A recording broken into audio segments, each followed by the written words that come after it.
तो कैसे हैं मेरे भाई बंधु। आई होप सो आप सब लोग बढ़िया होंगे और अपनी स्टडी प्रॉपर तरीके से कर रहे होंगे। और आज है हमारा इलेक्ट्रोस्टैट का लेक्चर नंबर 3, जिसमें आज हम इलेक्ट्रोस्टैट को थोड़ा सा और आगे बढ़ाते हुए कुछ और नए कॉन्सेप्ट्स को सीखेंगे। तो विदाउट वेस्टिंग एनी टाइम हम अपने लेक्चर की तरफ मूव ऑन करते हैं। तो आज जो हमारा टॉपिक है वो है continuous charge distribution. Continuous charge distribution, जिसके अंदर हम देखेंगे कि डिफरेंट लेंथ, एरिया, वॉल्यूम के अंदर किसी भी सब्सटेंस में हम लोग का चार्ज जो डिस्ट्रीब्यूट होता है उसके लिए फॉर्मूला क्या आता है। ठीक है, एक तरीके से हम चार्ज की डेंसिटी को ही निकालते हैं with different measures, like length में निकालेंगे, वॉल्यूम के रिस्पेक्ट में निकालेंगे और एरिया के रिस्पेक्ट में भी निकालेंगे। तो ये कॉन्टिन्यूअस चार्ज डिस्ट्रीब्यूशन हमारा 3 टाइप में होता है। पहला जो है वो आता है हमारा linear charge distribution. Linear charge distribution, अब ये डिस्ट्रीब्यूशन आप बोल दीजिए या फिर डेंसिटी बोल दीजिए, सेम है। कि डेंसिटी का मतलब क्या होता था कि कितना मास कितने वॉल्यूम में ऑक्यूपाइड है, ये होता है ना डेंसिटी का फॉर्मूला, मास अपॉन वॉल्यूम। ठीक है, तो यहाँ पर जो चार्ज डेंसिटी होता है, कितना चार्ज कितने पर unit length, per unit volume, per unit area के अंदर डिस्ट्रीब्यूटेड है। तो इसीलिए हम लीनियर चार्ज डिस्ट्रीब्यूशन या फिर डेंसिटी भी बोल सकते हैं। अब दूसरा हमारे पास जो आता है वो आता है सरफेस चार्ज डेंसिटी। अब सरफेस से समझ आ रहा होगा कि सरफेस के ऊपर चार्ज फैला हुआ है, तो यहाँ पर जो हमारा फॉर्मूले में आएगा वो आएगा चार्ज पर यूनिट एरिया। ठीक है, सरफेस एरिया। ठीक है, सरफेस चार्ज डेंसिटी लिख दे रहा हूं मैं। ठीक है, और फिर आ जाएगा हमारे पास volume charge density. Volume charge density, तो ये चीज हमारे पास होंगी। चलिए एक एक करके इन सबको डिस्कस करते हैं। ज्यादा समय नहीं होगा, बहुत छोटे टॉपिक्स हैं तो उसको हम फिनिश कर देंगे। तो पहला हम चालू करेंगे लीनियर चार्ज डेंसिटी से। लीनियर चार्ज डेंसिटी, अब इसका मतलब क्या है। मान लीजिए कोई मैंने L लेंथ की एक रॉड ले ली। ठीक है, ये L लेंथ की रॉड है और मैं चाहता हूं इसके ऊपर मैंने क्या कर दिया, चार्ज को इवनली डिस्ट्रीब्यूट कर दिया। पूरी जो रॉड है वो चार्ज है। अब मैं चाहता हूं छोटे से पार्ट में DL लेंथ के लिए, क्या चाहता हूं, DL लेंथ के लिए चार्ज डेंसिटी को फाइंड करना चाहता हूं कि इतने लेंथ के ऊपर कितना चार्ज डिस्ट्रीब्यूटेड होगा। तो लीनियर चार्ज डेंसिटी को हम दिखाते हैं लैम्डा से। ठीक है, लैम्डा का साइन है। तो और इसका फॉर्मूला जो हो जाएगा, लीनियर चार्ज डेंसिटी को लैम्डा से दिखाएंगे और इसका फॉर्मूला हो जाएगा dQ/dl। कि अगर हम लोग ने छोटे से लेंथ के लिए चार्ज डेंसिटी निकालने का ट्राई कर रहे हैं तो हम उसको डिवाइड करेंगे छोटे से चार्ज के लिए ना, कि उतने एरिया में छोटा सा चार्ज डिस्ट्रीब्यूट होगा। ठीक है, तो इसीलिए हमारा जो फॉर्मूला निकल के आता है छोटे से लेंथ के लिए क्या सरफेस लीनियर चार्ज डेंसिटी, वो आता है dQ/dl। Lambda equal to dQ/dl। तो क्या हो जाएगा, small charge distributed per unit length, कि पर यूनिट लेंथ में कितना सा चार्ज डिस्ट्रीब्यूटेड है वो हमारा क्या कहलाएगा, लीनियर चार्ज डेंसिटी। ठीक है, अब नेक्स्ट वाले आगे बढ़ते हैं। नेक्स्ट हमारे पास था surface charge density. Surface charge density, अब इसको जो हम डिनोट करते हैं वो डिनोट करते हैं हम सिग्मा से। अब सिंपल यहाँ पे एक ही फॉर्मूला बनेगा, क्या कि dQ चार्ज कितने से एरिया में डिस्ट्रीब्यूटेड है। वहां पे हम लोग ने पूरा एक लेंथ लिया था, फिर उसका एक छोटा सा पार्ट लिया था DL पार्ट। यहाँ पर हम क्या करेंगे, एक सरफेस बनाएंगे, सरफेस के ऊपर हम लोग ने चार्ज को डिस्ट्रीब्यूट किया ऐसे, और इसका हम छोटा सा एरिया लेंगे DA एरिया, और इतने एरिया के लिए हम क्या निकालेंगे, सरफेस चार्ज डेंसिटी निकालेंगे। और अगर पूरे के लिए निकालना होगा तो हम इसको डायरेक्ट इंटीग्रेट कर देंगे। ठीक है, तो ये रहा। और डिफ्रेंशिएट करते हैं हम छोटे से पार्ट के लिए, ध्यान रखिएगा। ये जो साइन है D और D/D, तो ये हमारा जो होता है dx बाई dt ऐसे लिखते हैं हम लोग कभी, यहाँ पे जैसे हम लोग ने dq बाई dA लिखा है, अभी पहले देखा था dq बाई dl देखा था। तो जब हम ऐसे डिनोट करते हैं किसी भी फंडामेंटल प्रॉपर्टीज को, तो हम क्या करते हैं, इस पर डिफ्रेंशिएट करते हैं, और इंटीग्रेशन का साइन कुछ ऐसा होता है। आई होप सो आपको ये छोटी सी बात पता होगी, क्लास 11 में पढ़ाया जाता है। वैसे तो वेक्टर और डिफ्रेंशिएशन इंटीग्रेशन थोड़ा बहुत तो पढ़ाया जाता है, ठीक है, और मैथ्स वाले तो ऑब्वियस सी बातें पढ़कर आए हैं क्लास 11 में। तो ये है, तो क्या है, sigma equal to dq upon dA, ठीक है। तो इसका इंटरप्रिटेशन क्या निकल के आता है कि small charge distributed per unit area,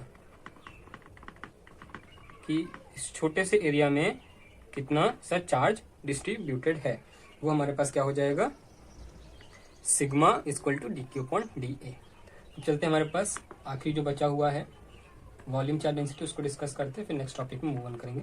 तो वॉल्यूम चार्ज डेंसिटी, अब तक तो आप समझ ही गए होंगे कि वॉल्यूम चार्ज डेंसिटी का फॉर्मूला क्या बनेगा। वहाँ पे dq अपॉन dA था, dq अपॉन dL देख लिया, अब यहाँ पे हो जाएगा dq अपॉन dV। सही गेस किया है। और इसका जो हम लोग सिंबल दिखाते हैं वो है हमारा रो, ठीक है।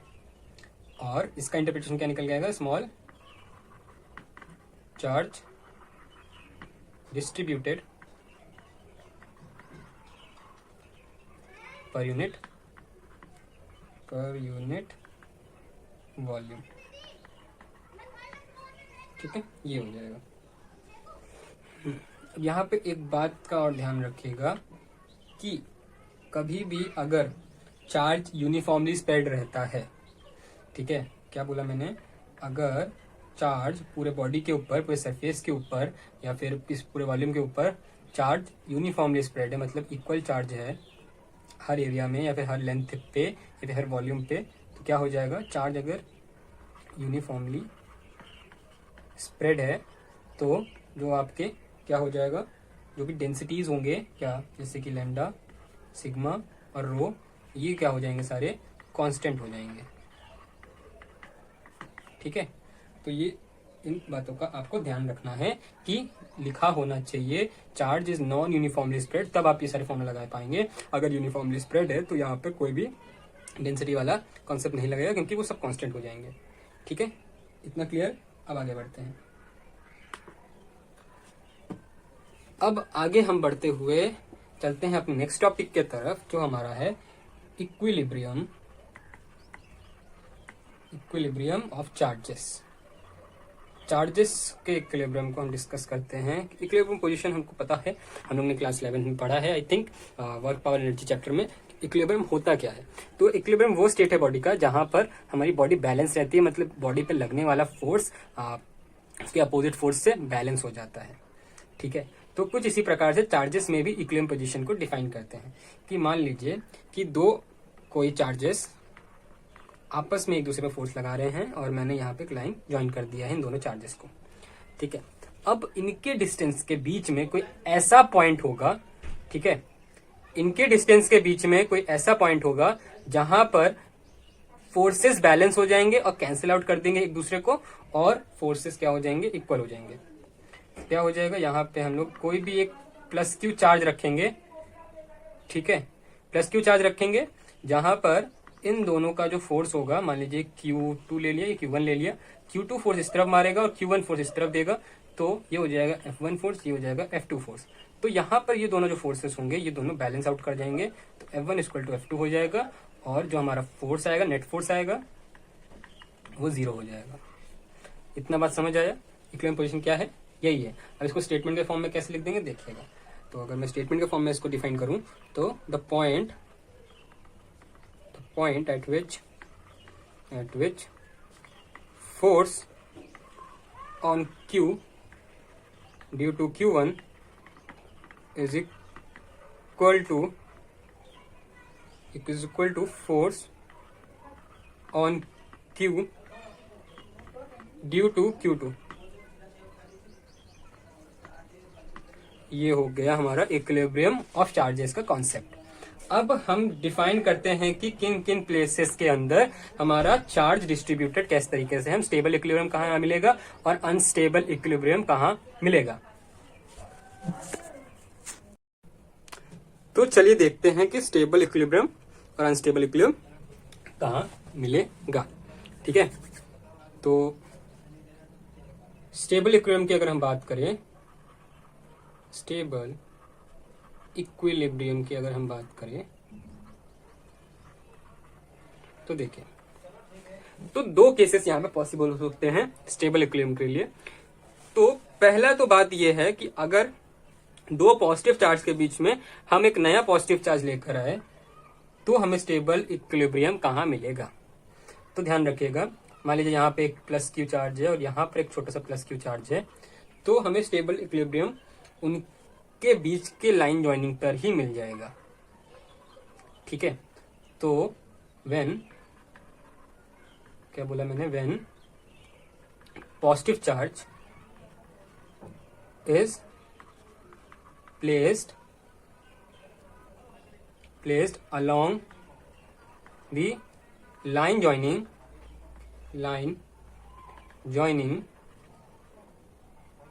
ठीक है, when positive charge is place along the line joining, तब हमें स्टेबल इक्विलिब्रियम पोजीशन मिलेगा दो पॉजिटिव चार्ज के बीच में। अगर मैं वही बोलूं, दो पॉजिटिव चार्ज के बीच में एक नेगेटिव चार्ज को अगर मैं प्लेस करूं तो कहां प्लेस करूंगा। तो ध्यान रखिएगा, स्टेबल इक्विलिब्रियम पाने के लिए अगर नेगेटिव चार्ज को हमें उनके क्या रखना पड़ेगा, perpendicular to the line joining. तो क्या रखना पड़ेगा, ये परपेंडिकुलर लाइन ज्वाइनिंग रखना पड़ेगा। तो क्या होगा, ये जो फोर्स होगा इस तरफ लगाएगा और ये जो फोर्स होगा इस तरफ लगाएगा और दोनों अपोजिट डायरेक्शन में फोर्स लगाएंगे, जिसके कारण क्या हो जाएगा, हमें एक स्टेबल इक्विलिब्रियम पोजीशन मिल जाएगा। ठीक है, तो नेगेटिव चार्ज के लिए क्या हो जाएगा, यहाँ पे मैं छोटा सा लिख दे रहा हूँ, नेगेटिव चार्ज के लिए perpendicular to the line joining, ये हो जाएगा। ठीक है, अब आगे बढ़ते हुए हम डिस्कस करते हैं अनस्टेबल इक्विलिब्रियम पोजीशन। तो वही उसी का अपोजिट आप कर देंगे तो अनस्टेबल इक्विलिब्रियम आ जाएगा, अनस्टेबल इक्विलिब्रियम। तो देखिए कैसे क्या होगा वो देखिए। तो अनस्टेबल इक्विलिब्रियम पोजीशन, अगर मैं पॉजिटिव चार्ज के लिए बात करूं कि दो पॉजिटिव चार्ज के बीच में एक पॉजिटिव चार्ज रख दो, अनस्टेबल इक्विलिब्रियम हमको यहाँ कहीं मिलेगा परपेंडिकुलर टू लाइन ज्वाइनिंग। क्यों, क्योंकि देखिए ये हमारा यहाँ से रिपल्शन शो करेगा इस तरफ और ये हमारा यहाँ से रिपल्शन शो करेगा, दोनों का डायरेक्शन एकदम अपोजिट है। ठीक है, जिसके कारण ये फोर्सेज आपस में कैंसिल आउट नहीं होकर एडिशन हो जाएगा और जिसका नेट इफेक्ट आ जाएगा यहाँ पर वेक्टर फॉर्म में अगर निकालेंगे तो यहाँ पे लग जाएगा Q2, यहाँ पे Q1 हो जाएगा, तो F2 इस तरफ जाएगा, F1 इस तरफ जाएगा और इसका एक नेट रिजल्टेंट सीधे डायरेक्शन में निकल के आएगा। तो यहाँ पे F नेट जो होगा फोर्स वो जीरो नहीं हो पाएगा। ठीक है, तो इसी कारण क्या आ जाएगा, unstable equilibrium plus Q charge के लिए, पॉजिटिव चार्ज के लिए कहाँ आएगा, perpendicular to the line joining. तो ये हो जाएगा। ठीक है, और अनस्टेबल इक्विलिब्रियम नेगेटिव चार्ज के लिए कहाँ आएगा वो देख लीजिए। नेगेटिव चार्ज को अगर हम प्लेस करें कहाँ पर, यहाँ पर अलॉन्ग द लाइन ज्वाइनिंग, दो चार्ज के बीच में, दो पॉजिटिव चार्ज के बीच में अगर नेगेटिव चार्ज को हम प्लेस करेंगे तो वो हमारा अनस्टेबल इक्विलिब्रियम होगा। वो कैसे, ये देखिए, ये इसको इस तरफ खींचेगा और ये इसको इस तरफ खींचेगा। ठीक है, इस केस में भी क्या हो जाएगा, जो यहाँ पे मैं F2 F1 कर दूंगा तो अब देखिएगा जो F2 है इस तरफ है और F1 उसके अपोजिट है, तो ये हो जाएगा। और जब हम नेट फोर्स क्या करेंगे, इसका निकालेंगे, F2 माइनस F1 करेंगे, F2 माइनस F1 करेंगे तो ये माइनस साइन है, तो ये हो जाएगा F2 प्लस F1। तो ये हमारा जो नेट फोर्स होगा वो हमारा क्या आएगा, नॉन जीरो आएगा। इसी कारण क्या हो जाएगा, वो अनस्टेबल इक्विलिब्रियम कहलाएगा। ठीक है, तो ये हो जाएगा। चलिए, तो कहाँ आएगा अनस्टेबल इक्विलिब्रियम नेगेटिव चार्ज के लिए, नेगेटिव चार्ज के लिए क्या हो जाएगा, यहाँ पर along the line joining,